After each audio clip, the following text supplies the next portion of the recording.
So a much better way to be able to take notes for this chapter would be something like this. What's the central idea we began with? What's the main, or what's the name of the chapter? Yeah, crop production and management. So if you were to begin with that over here as in the middle of your page, and then think, okay, what's the first thing I need to know? Crop production and management. So what's a crop? So you write that out here and have a crop. The word crop here, you could draw something, get creative if you want to. And then let's see what you have to do here. So crops seem to have two types, right? So they go up here and they begin to have two types of crops, the kharif crop and the rabi crop.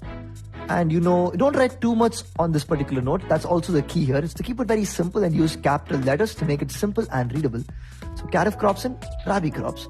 And then you begin to say that this grows in the rainy season, this grows in the winter season. You could write a couple of examples there if you wanted to.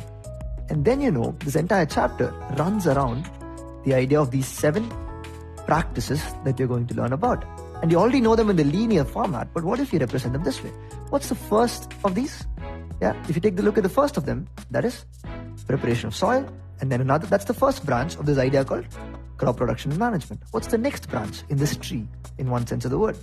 Or in this map, in the other sense of the word. So if you're looking at it from the top in a helicopter, you would see it this way, wouldn't you? You would see the central idea, and each of them like a little city connected to this main town, or main little towns connected to the main city. So you have preparation of soil, then you have, that's right, sowing. And then what is the next thing you're going to put there, right? And that is manure or fertilizers. You have the next idea, which is irrigation, and then protection from weeds, after which you're going to harvest, and finally you're going to store them.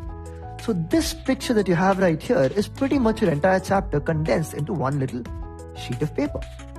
Now what you can do is begin to start landing into each of those and learn them deeper.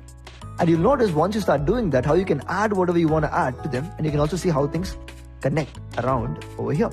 So if you're ready to go to the next episode, what we're going to do is try and understand even better how preparation of soil is done and why it is done and what are the practices that are followed. So let's land our helicopter now into that particular circle.